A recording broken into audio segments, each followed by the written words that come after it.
An innocent man opened his front door on a December night. He had no idea what was happening. 10 seconds later, he was dead, all because two strangers argued online over $1.50. A husband sat next to his wife while the FBI warned her that someone had paid to have her killed on the dark web. That someone was him. And a CEO was shot in the back outside a Manhattan hotel, and millions of people online called it justice. This is the dark side of the internet in the United States, Volume 2. A man is sitting in his house on a quiet December night.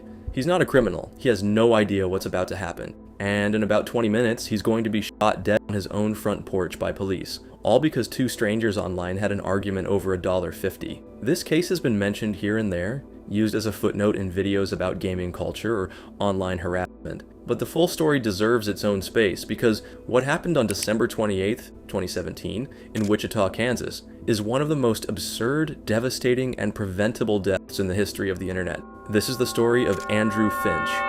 To understand how Andrew Finch died, you need to understand what swatting is. Swatting is when someone makes a fake emergency call to law enforcement, usually reporting something extreme, like an active shooter, a murder in progress, or a hostage situation, with the goal of sending a massive police response to someone else's address. The name comes from SWAT teams, the heavily armed tactical units that respond to exactly those kinds of calls. It started as a prank in online gaming communities. Lose a match? SWAT the other guy? Get into a beef on Twitter? SWAT them. The idea was to cause maximum chaos and disruption for someone you had a problem with, all from the safety of your own home, completely anonymous. The people who did it thought it was funny. Most of the time, the target would just have a terrifying experience. Police flooding their house, weapons drawn, screaming at them to get on the floor, and then it would be over. Humiliating, traumatizing, but survivable, most of the time. December 28th, 2017. Two guys are playing Call of Duty online.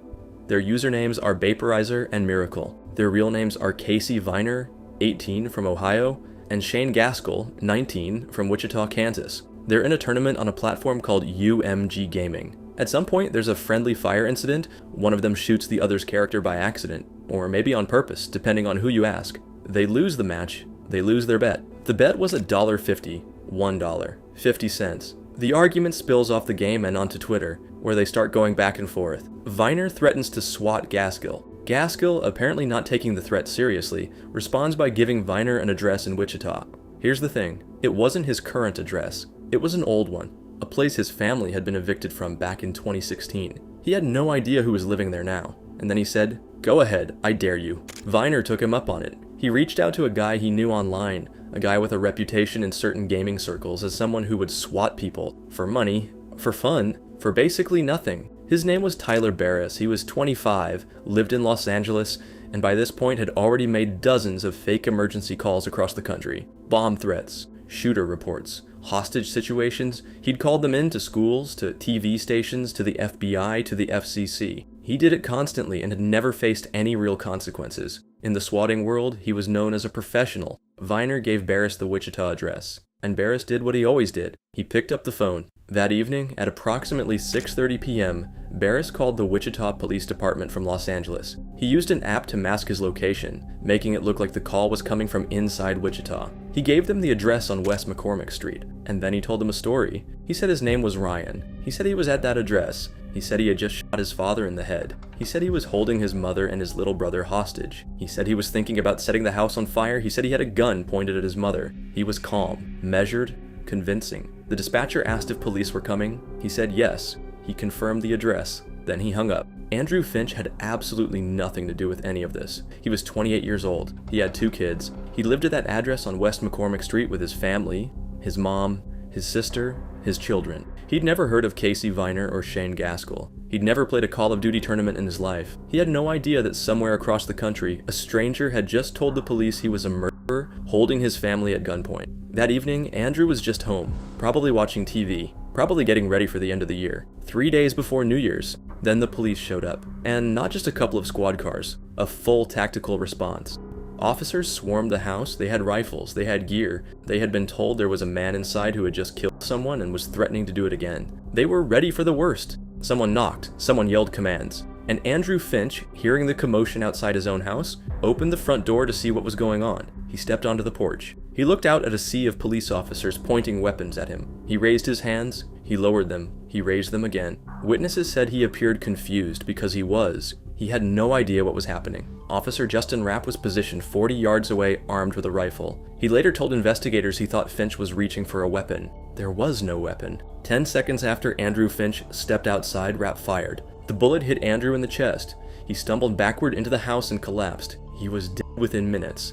The entire response to the fake call, from the moment police arrived to the moment the shot was fired, lasted less than 10 seconds of contact with Andrew Finch. It took investigators almost no time to figure out what had happened. The call was traced. The connections were established. Within days, Tyler Barris was arrested in Los Angeles. He was extradited to Kansas and charged. Then came the part that made a lot of people's blood boil. No charges were filed against Officer Justin Rapp. The Sedgwick County District Attorney decided there wasn't enough evidence to prosecute him. The Wichita Police Department took no disciplinary action. And then, they promoted him. Justin Rapp, the officer who shot and killed an unarmed, innocent man on his own front porch because he moved his hands, was promoted to detective.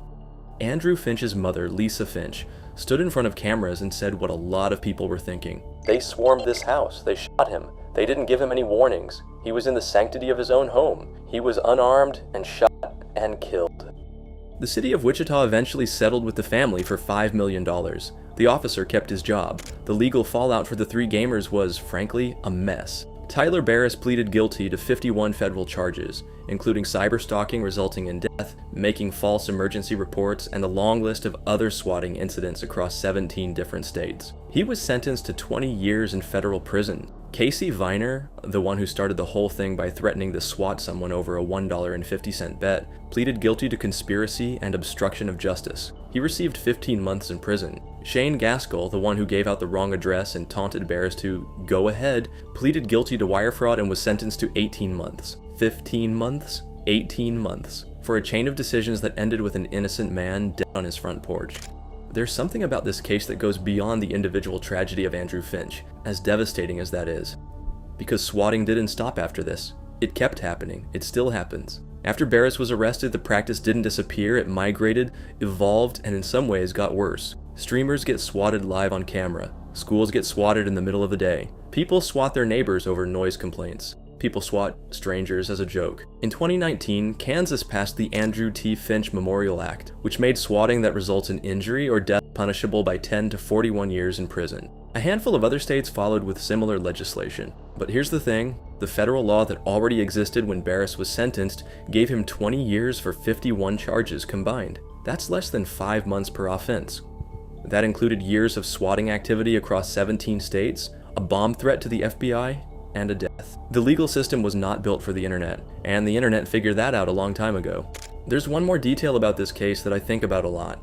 After Andrew Finch was shot, after police realized the call was a hoax, after they started piecing together what had happened, Shane Gaskell allegedly messaged Tyler Barris on Twitter. "This is a murder case now," he wrote. "Casey deleted everything. You need to as well." He knew. The moment it happened, he knew exactly what they had done, and his first instinct wasn't to cooperate. It wasn't to turn himself in. It was to cover his tracks. That's what this world looks like when you grow up thinking that the consequences of what you do online aren't real. That the person on the other side of the screen is just a username. That a fake call to the police is just a prank. That $1.50 is worth threatening someone's life over. Andrew Finch paid the ultimate price for that worldview. He was 28 years old. He had 2 kids who grew up without a father because 2 strangers had an argument online and neither of them stopped to think about what happens when the SWAT team shows up at the wrong house. That's the dark side of the internet. Not some abstract concept, not some distant threat. It's a man opening his front door on a December night, confused, unarmed,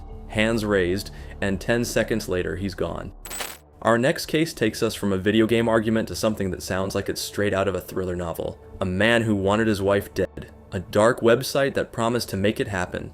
Bitcoin. A hacker who stumbled onto everything. And an FBI warning that came too late. Or maybe just late enough. This is the story of Amy Allwine.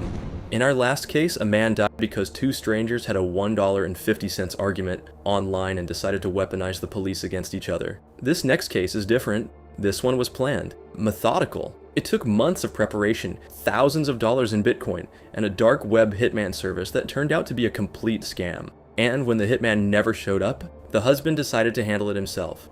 Cottage Grove, Minnesota, a quiet suburb southeast of St. Paul, church every Sunday, a 9-year-old son, a dog training business, a house on a residential street where nothing dramatic was supposed to happen. Amy Allwine was 43 years old. She worked in healthcare. She trained dogs competitively. Her business was called Active Dog Sports Training, and she was good at it. She was steady, warm, and deeply rooted in her community. Her faith was central to her life. By all accounts, she was exactly the kind of person her neighbors thought she was. Her husband, Stephen Allwine, was also 43. He was an IT specialist. He was a deacon at their church. He coached youth sports. He was the kind of guy people described as reliable, level-headed, someone you could count on. What nobody knew, not their friends, not their church, not Amy herself, was that Stephen had been living a completely different life online. Valentine's Day, February 14th, 2016. While couples across the country were having dinner and exchanging cards, Stephen Allwine was at home on his MacBook Pro, doing something very different. He was figuring out how to buy Bitcoin for the first time. The next morning, February 15th, he Googled his wife's travel itinerary. She had an upcoming trip to Moline, Illinois for a dog training convention. He mapped the distance from Chicago to Moline. 2 minutes after that search, a user on a dark web murder-for-hire site called Besa Mafia sent a message. The username was Dog Day God. The message read, "The target will be traveling out of town to Moline, about a 3-hour drive from Chicago. What is the price in Bitcoin for a hit, and ideally making it look like an accident?" The answer came back, $6,000. Besa Mafia presented itself as a professional contract killing operation run by Albanian organized crime. It had a slick website, listed prices for different types of jobs, accepted Bitcoin for discretion, and claimed to have trained assassins available across the United States and Europe. It was completely fake. The site was, in reality, an elaborate scam designed to take money from people who actually wanted someone killed, then string them along with excuses. The hitman got delayed, the hitman was arrested, they needed more money up front until the customer either gave up or paid again. But Dog Day God didn't know that, or didn't care. Over the following weeks and months, the communication continued. Dog Day God sent Besa Mafia a photo of Amy, taken from a Hawaii vacation the couple had shared seconds after Stephen downloaded that same photo from their home server. He provided her hotel address in Moline. He described her vehicle. He gave them her schedule. Besa Mafia said the hitman was in custody, said they needed $12,000 for a sniper, said they could burn the house down afterward,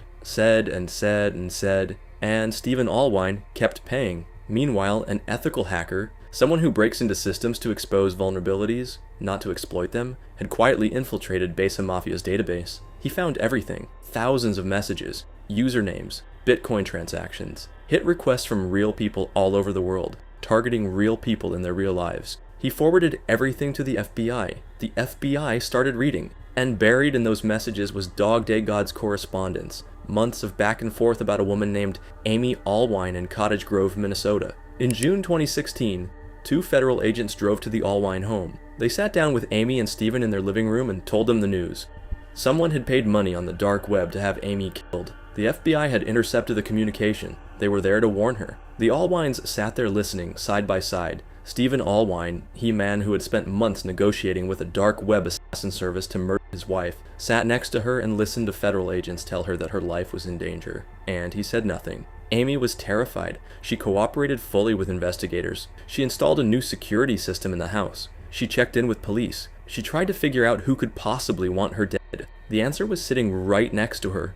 What she didn't know was that Stephen hadn't stopped. When it became clear that Besa Mafia was never going to deliver, he moved to another dark web marketplace and started searching for scopolamine, a drug used medically in small doses for motion sickness and nausea, but in larger doses it induces heavy sedation, confusion, and memory loss. It's sometimes called devil's breath. It renders a person incapable of resisting or even understanding what's happening to them. He also went on Ashley Madison, the infidelity website, and started an online relationship with a woman overseas, exchanging intimate messages about starting a new life, getting out of his marriage, beginning something different. 2 tracks running simultaneously. One about escaping his marriage through a new relationship, one about escaping it through murder, all while going to church on Sundays and coaching youth sports. November 13th, 2016, a Sunday. Stephen told Amy he was going to pick up their son and take him to a gym class. He grabbed the boy, stopped at a restaurant, and came back home. He called 911 from the house. His voice was trembling. He told dispatchers he had come home and found Amy dead in the bedroom. He said she had shot herself. He suggested maybe it was because of all the threats she had been receiving. Maybe she couldn't handle the fear anymore. A 9mm pistol was found near her body. Investigators were skeptical within minutes of arriving. There was no gunpowder residue on Amy's hands, which meant she hadn't pulled the trigger. The placement of the gun didn't match a self-inflicted wound. There were no signs of depression in her behavior in the weeks before her death. Nothing in her messages, her emails, or her conversations with friends suggested she was suicidal. And there was something else. Amy's blood had been found in several places in the house and then cleaned, scrubbed, the kind of cleanup you do when you're trying to erase a scene. Investigators got a warrant for Stephen's devices, all 64 of them. What they found on that MacBook Pro was the kind of digital paper trail that defense attorneys have nightmares about. The same 34-character alphanumeric Bitcoin address that Dog Day God had sent to Beeza Mafia. It was saved in a deleted file on Stephen's laptop, under his own username. The minute-by-minute timeline of his searches matched the minute-by-minute timeline of Dog Day God's messages to Beeza Mafia, almost perfectly. He searched for Amy's itinerary. 2 minutes later, Dog Day God messaged about her trip. He looked at her Facebook photos. The next day, Dog Day God sent Beeza Mafia a photo of Amy. The toxicology report on Amy's body came back. Her blood contained scopolamine at 45 times the concentration of a normal therapeutic dose. She had been drugged heavily before she was shot, incapacitated, unable to resist, possibly unable to understand what was happening. Gunshot residue was found on Stephen's right hand. The gun used had been purchased by Stephen just weeks after the FBI had come to warn Amy. After the FBI told her someone wanted her dead, he went out and bought the weapon he would eventually use. The trial began in January 2018. The defense tried to argue that Stephen couldn't have done it, that he wasn't home at the time of the murder, that witnesses had seen Amy alive in the afternoon. They suggested the real killer had planted evidence on his devices. They pointed to a mysterious figure connected to Beeza Mafia who claimed in a CBS 48 Hours episode that the site's hitmen had actually carried out the killing. The jury wasn't buying it. They deliberated for about 8 hours. On January 31st, 2018, Stephen Allwine was found guilty of first-degree premeditated murder. He was sentenced to life in prison without the possibility of parole. There's a version of this story where Amy Allwine survives. The FBI got the information in time. They went to her house. They warned her. They told her someone had paid for her to be killed. She had months from June 2016 to November 2016 where she knew, at least in theory, that her life was in danger. But she didn't know it was Stephen. She reported every threatening email she received to the police. She cooperated. She did everything right. And every time she sat down with investigators, her husband sat beside her, the picture of a concerned and devoted spouse. The person she thought was protecting her was the same person who had already tried to have her killed twice, once in Moline, once at home, and was quietly planning a third attempt. That's the part of this case that's hardest to sit with. Not the dark web, not the Bitcoin, not even the scopolamine. It's the image of Amy walking through those months believing that the danger was out there somewhere, coming from some anonymous stranger who had a grudge she couldn't identify. The danger was at the dinner table. Our last case for today is different from everything we've covered so far. It's not a murder that was planned over months. It's not a tragic accident that started with a stupid online argument. It's something newer, something that didn't really exist 5 years ago, and something that, as of right now, is still actively happening. It's a network that recruits teenagers online, manipulates them into committing crimes on camera, and treats violence as a loyalty test. It's called 764. December 4th, 2024, 6:44 in the morning, Midtown Manhattan. Brian Thompson, the CEO of United Healthcare, stepped out of a car outside the New York Hilton Midtown. He was there for his company's annual investor conference. Normal Tuesday morning. He was early. He was alone. A man in a mask was waiting for him. 3 shots. Thompson went down on the sidewalk. The shooter disappeared into Central Park. Within hours, every major news outlet in the world was covering it. Within days, something happened that nobody in law enforcement or media was prepared for. The internet didn't treat the shooter like a killer. It treated him like a hero. This case is different from everything we've covered today. Andrew Finch died because of a $1.50 argument. Amy Allwine was killed by a husband who had been secretly planning it for months. Those cases are disturbing because of what the internet enabled. Swatting as a weapon, the dark web as a marketplace for murder. This case is disturbing for a completely different reason, because this one shows what happens when the internet doesn't just enable a crime, it celebrates it. When millions of people see a murder, and their first reaction isn't horror, it's applause. Let's back up. Luigi Mangione was 26 years old when he shot Brian Thompson. By every conventional measure, he was the last person anyone would have expected to do something like this. He grew up in Towson, Maryland, from a wealthy and prominent family. His grandfather had built a real estate and healthcare empire in Baltimore. Luigi was the star student, valedictorian of his high school class, then a computer science degree from the University of Pennsylvania, one of the most selective schools in the country. He graduated with honors, He got a job at a tech startup in San Francisco called TrueCar. He had an active social media presence, book reviews, travel posts, gym content. He seemed by every visible metric to be thriving. His Goodreads account showed someone who read voraciously: philosophy, economics, tech, history. He had reviewed Ted Kaczynski's manifesto, Industrial Society and Its Future, describing Kaczynski as rightfully imprisoned, but calling the ideas in the text fascinating. He was critical of Kaczynski's methods. He just found the ideology compelling. That's a detail worth pausing on. In 2023, Mangione had spinal surgery. He had been dealing with spondylolisthesis, a painful lower back condition where vertebrae slip out of position. He posted an X-ray on social media. He documented the recovery. He seemed to be getting through it, but something changed after that surgery. Friends noticed he became more withdrawn, more isolated. He started traveling obsessively, surfing in Hawaii, trips across Asia, moving from place to place. He left his job. He stopped returning messages. In the summer of 2024, he went almost completely silent on social media. His mom reported him missing the San Francisco police in November 2024. She hadn't heard from him in months. What no one knew was that by August 2024, he had already made up his mind. His diary, a red spiral notebook recovered when he was arrested, tells the story of those final months better than anything else. In an August 15th entry, he wrote, "I finally feel confident about what I will do. The details are coming together, and I don't feel any doubt about whether it's right or justified." He had a target, he had a plan, and he had a reason, or at least a reason he had convinced himself was legitimate.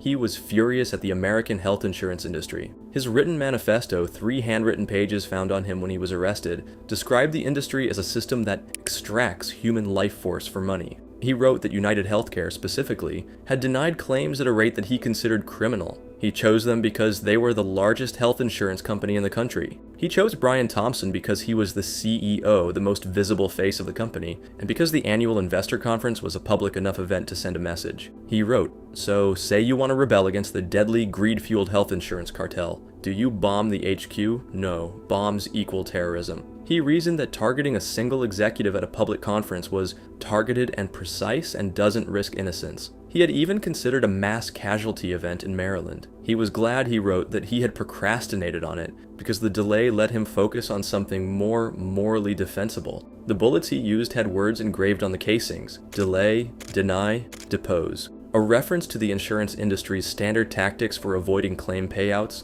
a practice so well documented it has its own name in the industry. He traveled from Atlanta to New York by bus. He stayed at a hostel in Manhattan under a fake name. He was described by police as extremely camera savvy. He wore a mask, kept his head angled away from surveillance cameras, wore gloves. On the morning of December 4th, he walked to the Hilton, waited outside, and shot Brian Thompson twice from behind and once more as Thompson fell. Then he walked calmly into Central Park and disappeared. NYPD released surveillance images the same day. The reward went up to $60,000 combined between the city and the FBI. More than 200 tips came in, not one of them named Luigi Mangione. For 5 days, the shooter was a ghost. On December 9th, a McDonald's employee in Altoona, Pennsylvania, recognized the man sitting in the restaurant eating hash browns. He was wearing a mask, but the employee thought he matched the images that had been circulating for days. They called the police. When officers arrived, Mangione was still at the table. He was carrying a 3D printed ghost gun, untraceable, made without serial numbers, with a 3D printed suppressor. He had a fake New Jersey ID. He had the red spiral notebook. He had the handwritten manifesto. He was reportedly shocked when he saw the detectives walk in. He was charged with first-degree murder. He pleaded not guilty. As of today, a federal trial is expected sometime in 2026. He faces the death penalty on the federal charges. Now here's the part that makes this case unlike anything we've covered today. Within hours of his arrest, the internet had already decided how it felt about Luigi Mangione, and it wasn't condemnation. Fan pages went up on Instagram and TikTok within the day. People posted thirst edits, videos set to music, treating him like a celebrity. There were memes. There were free Luigi posts. A university in Florida reportedly held a Luigi Mangione lookalike contest. His Goodreads account, a book review website, crashed from traffic as people rushed to read his reviews and leave supportive comments. The McDonald's in Altoona where he was arrested got review bombed on Google. Hundreds of one-star reviews calling the employees rats and snitches for calling the police. People writing things like, "McSnitches get McStitches," threatening language directed at the workers who had made a phone call that led to the arrest of a murder suspect. Online polls showed something that nobody in media seemed quite ready to report clearly. A significant portion of Americans, particularly younger Americans, did not view Mangione as a villain. Some viewed the killing as justified. Some viewed Thompson as having had it coming. Some viewed the whole thing as an act of rebellion against a system that had failed them. And here's the uncomfortable part of this story. The part that this series exists to talk about.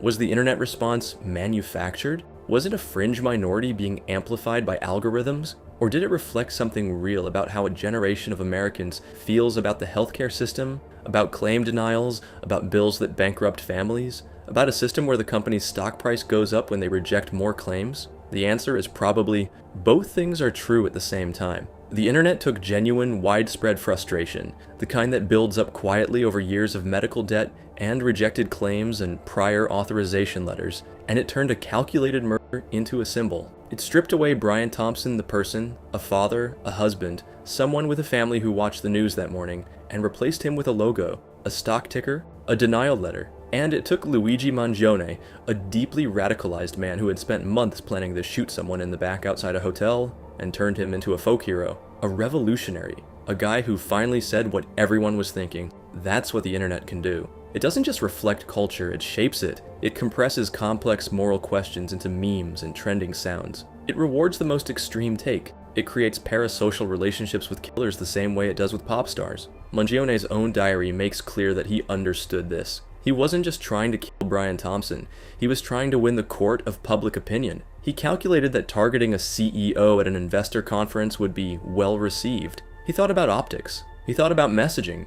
He chose his target, his timing, and his location with an audience in mind. He was right about the reaction. He just hadn't anticipated being caught. Brian Thompson was 50 years old. He had a wife and 2 sons. He had been receiving death threats before the shooting. His family knew he was a target, something that comes with running a company that makes decisions affecting millions of people's lives. Whether those decisions were ethical or not is a separate conversation. What isn't a separate conversation is that he was a human being who was shot in the back on a sidewalk while walking to a work meeting.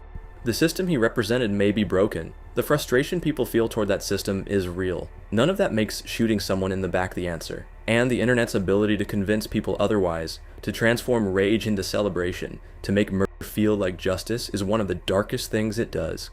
That's the United States. Volume 2. A man killed on his own front porch because 2 strangers argued about $1.50 online. A woman murdered by her husband after he spent months trying to outsource the job to a dark web hitman. And a killing that the internet turned into a cultural moment, celebrating a shooter, threatening the witnesses who turned him in, and forcing an entire country to have an uncomfortable conversation about what it means when people stop seeing violence as the problem and start seeing it as a solution.